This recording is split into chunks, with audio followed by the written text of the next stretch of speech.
నమస్తే. వీటీవీ ప్రేమికి స్వాగతం. వైసీపీ నాయకుడు, కాపు నాయకుడు అంబటి రాంబాబు జైల్లో, రాజమండ్రి సెంట్రల్ జైల్లో 18 రోజులు ఉండొచ్చిన తర్వాత ఆయన్ని సరే చాలా మంది పరామర్శిస్తున్నారు.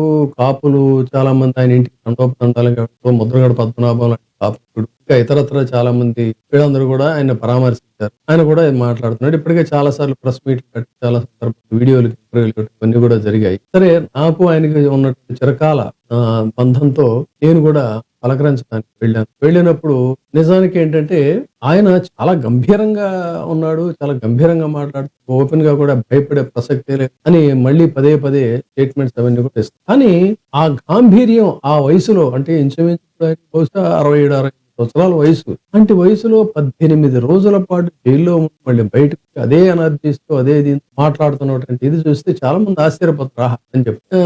ఆయన ఇది కూడా అలాగే ఉంది. అయితే నేను ఆయనతో మాట్లాడినప్పుడు అదే గాంభీర్యం, అదే హోందాతం, అదే దృఢచిత్తం ఇవన్నీ కూడా కనిపించాయి. కానీ ఆ మాటలు, కొన్ని మాటలు వచ్చినప్పుడు ఆ మాటల్లో ఆయన కళ్ళల్లో కన్నీరు చిప్పిల్లకపోయినా, ఎందుకంటే ఆ ధీరోదాత్తుడు కదా, కన్నీళ్లు చిప్పిల్లకపోయినా ఆ కన్నీటి వెనక ఘనీభవించినటువంటి కన్నీటి తారికనైతే నేను చూశాను. అంటే ఏంటి అసలు అది అంటే, నన్ను చెప్పాడు ఆయన మీడియాలో కూడా చెప్పాడు కదా, ఒక అన్ని గంటల పాటు ఇంచుమించు 12 గంటల పాటు నిర్బంధించి బయట నానా వీరంగం చేస్తూ ఉంటే పోలీసుల సమక్షంలో కూడా, అసలు ఇది మనం ప్రజాస్వామ్యంలో ఒకనాటి గొప్ప ఆంధ్రప్రదేశ్ సంస్కృతికి, సంప్రదాయాలకి, రాజకీయాలకి ప్రతీకగా ఉన్నటువంటి ఆంధ్రప్రదేశ్ మనం ఉన్నామని దేహం సీనియర్లకి ఎవరికైనా కలుగుతుంది. అంత వీరంగం వేస్తున్నప్పుడు లోపల ఒక సలహా ఇచ్చాడు ఒక ఇన్స్పెక్టర్, వెనక నుంచి పారిపోండి, అయినా సరే చనిపోవడానికైనా సిద్ధం తప్ప పని చేయనని కూడా అంత మొండికి. మరి ఈయనకి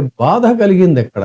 ఆ కన్నీళ్లు ఘనీభవించిన పైకి ఉపికి రాకపోయినప్పటికీ కూడా ఏంటి అన్నట్లయితే చెప్పాడు, ఇప్పటికే మీడియాలో కూడా చెప్పాడు. కానీ ఆ మాటలు మాట్లాడుతున్నప్పుడే నేను ఆ కన్నీటి చారిక కళంగా రాజకీయాల్లో పరస్పరం విమర్శించుకుంటాం, ప్రతిఘటించుకుంటాం, ఇంకా కొంత కావాలనుకుంటాం, ఇవన్నీ సహజమైనటువంటి అంశాలే. కానీ జనావాస ప్రాంతాల్లో ఇళ్లన్నీ తగలబెడితే అది గనక ఫ్లేర్ అప్ అయ్యి అంటుగా మంట అదుపు చేయలేని పరిస్థితి వస్తే ఎంత ప్రాణ నష్టం, ఎంత ఆస్తి నష్టం, ఎంత అమాయకులు ఎంతమంది బలైపోయే పరిస్థితి వస్తుందో ఊహించుగా ఉంటుంది. ఆ సంగతి అలా ఉంచితే అన్ని గంటల పాటు నా ఇంట్లో ఉన్నటువంటి ఈ కుటుంబ సభ్యుల్ని ఏదైతే మీరు పదే పదే బయట అసెంబ్లీలో నోటుకొచ్చి ఆవేశపూరితంగా మాట్లాడుతుంటే, నా పిల్లకి రాజకీయాలతో సంబంధం లేదు, నా భార్యకి సంబంధం లేదు, పసికొందులు ఇంట్లో ఉన్నారు, ఆ పసికోనలు ఏం చేశారని చెప్పని 12 గంటల పాటు వాళ్ళని నిర్బంధించి భయభ్రాంతులకు గురి చేసి ప్రాణాలు అరచేతిలో పెట్టుకుని ఉండేటువంటి రీతిలో రాక్షసంగా అత్యంత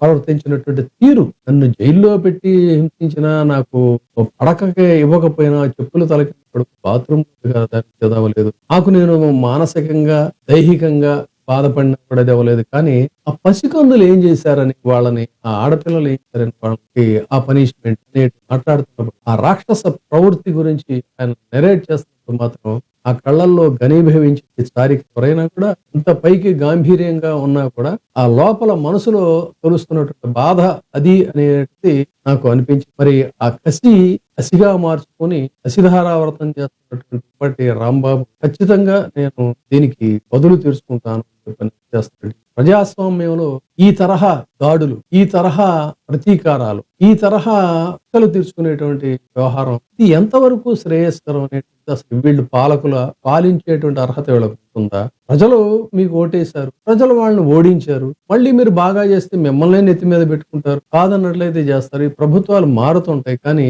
ఇది భయభ్రాంతుల్ని చేసేటువంటి ప్రజాస్వామ్యం, ది బ్యూటీ ఆఫ్ డెమోక్రసీ అది కాదు కదా. ప్రజాస్వామ్యం యొక్క గొప్పతనం ఏంటంటే ఇలాంటి ఫ్యూడలిస్ట్ పోకడల నుంచి, ఇలాంటి నియంత్రణతో పోకడల నుంచి, ఫాసిస్ట్ పోకడల నుంచి పోరాటాల ద్వారా తెచ్చుకున్నటువంటి ఇదే ప్రజాస్వామ్యం ప్రపంచం. ఆ ప్రజాస్వామ్యాన్ని వాళ్ళ మీరు మట్టి గలపాలి, మంట గలపాలి, మంటల్లో తగలబెట్టాలి ప్రయత్నం చాలా దారుణం. ఇది ప్రజాస్వామ్యాలు ఎవరు కూడా హర్షించరు.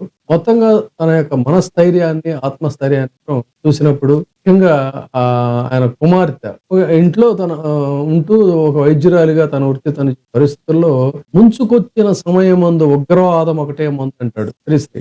ఆ విధంగా ఆ అమ్మాయిలో ఉన్నటువంటి ఫైర్ కూడా ఈ రోజున ప్రొజెక్ట్ అయ్యి ఒక మంచి డైనమిక్ లీడర్ గా, తనకి మంచి వారసురాలుగా కూడా ఆ అమ్మాయి ప్రశంసలు అందుకున్నటువంటి తీరు చూస్తే ఈ విధంగా అణచివేత విధానాల ద్వారా కొంగొత్త నాయకులు పుట్టుకొస్తారే తప్ప దానివల్ల మీరు కోరుకున్నటువంటిది ఏదైతే సాధ్యం కాదు అనేటువంటిది ఖచ్చితంగా అంబటి రాంబాబు ఎపిసోడ్ లో ప్రూవ్ అయింది. ఇకనైనా మీరు ఆత్మ పరిశీలన చేసుకుంటాం, కాదన్నట్లయితే భారీ తప్పదు. ఇప్పుడే సబ్స్క్రైబ్ చేయండి, లైక్ చేయండి, షేర్ చేయండి. VTV ప్రైమ్, మీ ఉత్తమాభిరుచుల సమ్మేళనం.